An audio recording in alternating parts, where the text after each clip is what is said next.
I've got some bad news to tell you. If you clicked on this video, it's probably because you are a boring writer. Now, don't shoot the messenger, don't hate me, don't click off this video. Let me just take my gloves off real quick, weirdo. And I'm here to help, because although my name is Godfrey the Great, and I have always been great, there was a time when I was...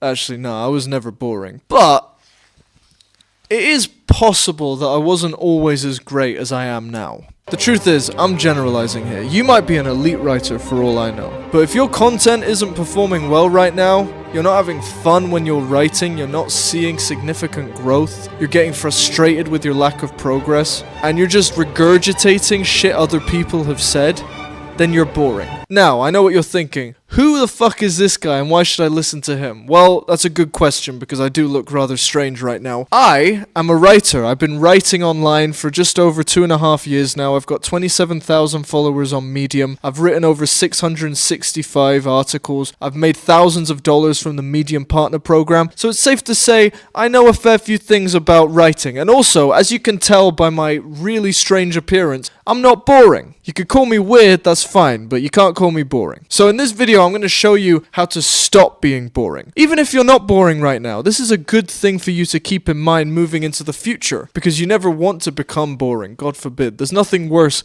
than being a boring writer. We're not that exciting anyway. Okay, so if we're going to become boring, like we're dead. We're done. Alright, here's a telltale sign that you are a boring writer. 1. You sound like a robot. 2. You share ideas that are just all over the place on social media and ChatGPT could come up with in like seconds. And 3. You're absolutely terrified of being judged, so you just say nothing at all. Once I'm finished with you, you will never write a boring piece of content ever again. That's my promise to you. Now, as my Arab brothers say, Yallah. The first thing I need to get out of the way is this. Don't write about things that everyone else is already writing about. It sounds simple, it sounds obvious, and I'm sure you've heard it before, but you would be shocked at how many writers are just writing the same brain-dead shit over and over and over again on every single platform you could fucking think of. Everyone's out here just ChatGPTing everything, just AI everything, like it's a magician. This is not clever. My brain-dead cousin could do this, and she's addicted to TikTok. And you know what the world doesn't need? More bland bullshit. You know what it needs more of? I Am the Walrus. Looking through a glass onion. Strawberry fields forever. We don't know what any of this stuff means, but it's awesome. Weird stuff is interesting and original. If you want to be an interesting writer, the formula is simple. Write about interesting and weird things. Because the moment you start writing things that you find cool, you'll stop being boring immediately. Okay, I'm gonna read you a sentence. Let me know how it sounds in the comments below. This sentence has 5 words. Here are 5 more words. 5-word sentences are fine, but several together become monotonous. Listen to what is happening. The writing is getting boring. The sound of it drones. It's like a stuck record. The ear demands some variety. Exterminate, exterminate, exterminate, exterminate. That's a writer called Gary Prevost, not the exterminate part, that was me. If your writing doesn't have any rhythm, it doesn't have any life, it's dead. You don't want to just write words. You want to do what Mr. Prevost says and write music. So, how'd you do this? It's actually quite easy. You vary your sentence lengths. You build tension like a slow drum roll. Create drops. And you surprise the reader, catching them off guard by writing something strange, short, or silly. A simple way of doing this is just write like you speak. You don't speak in a weird, monotone way. Everything you say doesn't sound the same. It's always varied. Write like you're telling your friend a funny story. Because when you tell a story to your friend, you're not thinking about what you're going to say. You're just saying it. Just naturally, just free from any thoughts. Write like that and you'll be dangerous, not boring. Okay, this next one is a zinger. Because if you want to write things people will remember, you need to say something that they could disagree with. The rule of thumb is always write with conviction. Even if you're wrong, even if the people reading agree with you, you want to write with the same level of conviction that God had when he told Abraham to sacrifice Isaac for him. If you believe something, don't just say it. Don't just state it. Say it with your chest, big fella, as they say in basketball. Don't be afraid of people disagreeing with you. Don't be afraid of getting insecure comments or mean comments or people expressing how wrong you are or all this stuff. Don't worry about that. That's not an issue for you. You should never be afraid of speaking your mind and speaking your truth. Don't be afraid of annoying your overbearing aunt who subscribes to your newsletter, because boring writers are the ones who try to please everyone. And when they do that, they just write stuff that's terrible. Understand that if you believe in something, you are gonna polarize some people. You're gonna piss some people off. This isn't a bug. This is a feature. Interesting writers attract the right people for them, and they repel everyone else. This is how tribes form. There's nothing wrong with this. Would you rather write for everyone but attract no one, or write for just a few people, attract all of them, and repel everyone else? In short, you need to write like you got balls. Big, hairy balls. And I'm not talking about testicles, because girls have balls as well. Girls can write with as much balls as guys can. As long as you write with conviction, you're writing with balls. Jesus Christ, enough about balls already, man. You'd think I'd have like a testicle fetish or something. Anyway, I'm about to reel one of the biggest things holding you back right now. And to be honest, this is the main reason why you're still a boring writer. But before I bust that truth all over your face, pause. I need to give you something tactical that you can start implementing right away. So, being funny is cool, right? Like, I think so. And I should know because I am the funniest individual to ever grace this universe. But what you might not know is, not everyone is born funny. In fact, humor is a skill that can be developed. Even the funniest comedians weren't just hilarious as soon as they left the womb. Many of them weren't even the class clowns. Some of them were honestly not even funny at all when they were kids. But they learned as they were growing up that making people laugh would make other people like them. So, what did they do? They did everything in their power to learn how to be funny. I know it sounds kind of weird, learning how to be funny? That sounds so, try hard. But actually, it is a skill, so why not develop it like anything else, like writing? Because when you can write in a way that's also humorous, you unlock a communication cheat code. Because when you can communicate in a way that's funny, you won't only make people like you, they'll also trust you, and you'll be able to teach things in a much more engaging way. This may seem like a random example at first, but trust me, this is very relevant to writing. When you were at school, did you have a favorite teacher? If so, was it the one who would shout in your face and get borderline physical? Or was it the one who was kind of funny? It was probably the one that was kind of funny, right? That was the case for me. My favorite teacher at school was a history teacher, and we only had him from when I was about 15, 16 years old when we were doing our exams for secondary school. But this guy was so weird.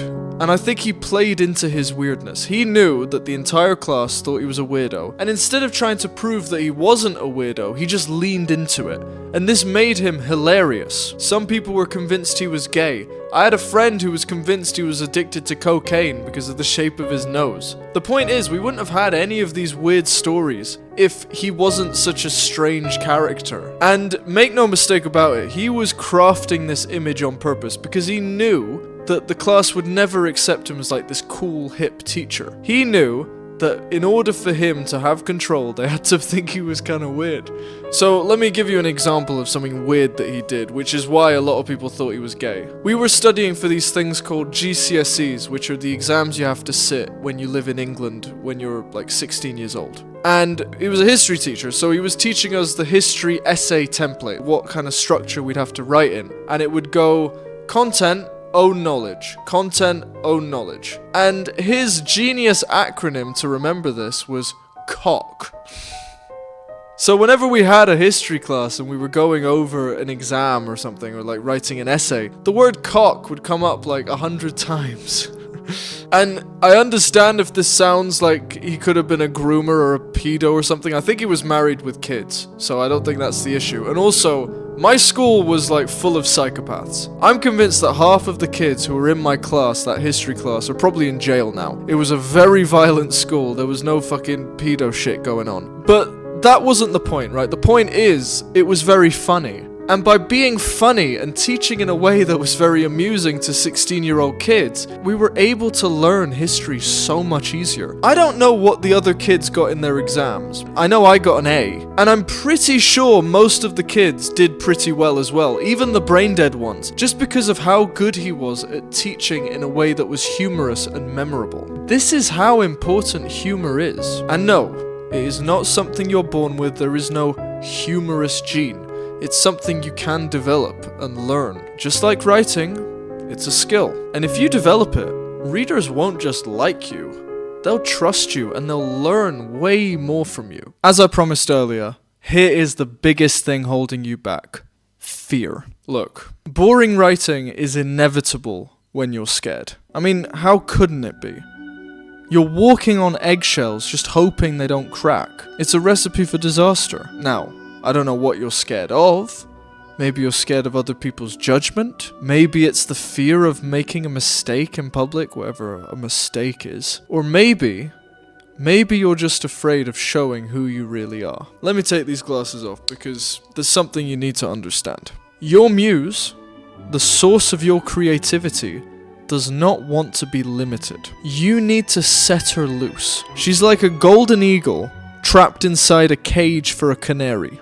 She's trying to get out, but you're not letting her because you're afraid of something. You need to start saying what you want to say. You need to try different things. You need to try weird things, like me wearing sunglasses in a video. You need to break the fourth wall. You need to just live, man. There's no other way to say it. Try writing a sentence that just makes absolutely no logical sense and just be like, yeah, I wrote it, and what? Because interesting writing is impossible when you're just trying your best to look smart. Instead, just get excited about what you're creating. Imagine if John Lennon had second-guessed himself when he was writing I Am the Walrus or Glass Onion. If he was second-guessing himself, those songs wouldn't exist. In fact, most of his later songs with the Beatles wouldn't exist. And if he had done that, if he had second-guessed himself, if he had allowed doubt to destroy him, he wouldn't have been the legendary artist that he became. It was because he didn't give a fuck and he was willing to be weird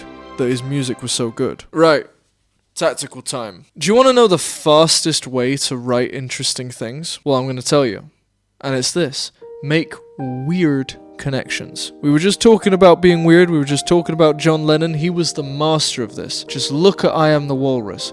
What the fuck is that other than a series of weird connections? But it's not just songs you can do this with, it's not just films, it's also content. For example, I have a video where I've made connections between the Beatles and Quentin Tarantino and Jimi Hendrix and David Bowie and all these different things, right? I've compared bamboo growing to writing content online and growing an audience. I do this all the time and it's become second nature, but no one else fucking does this.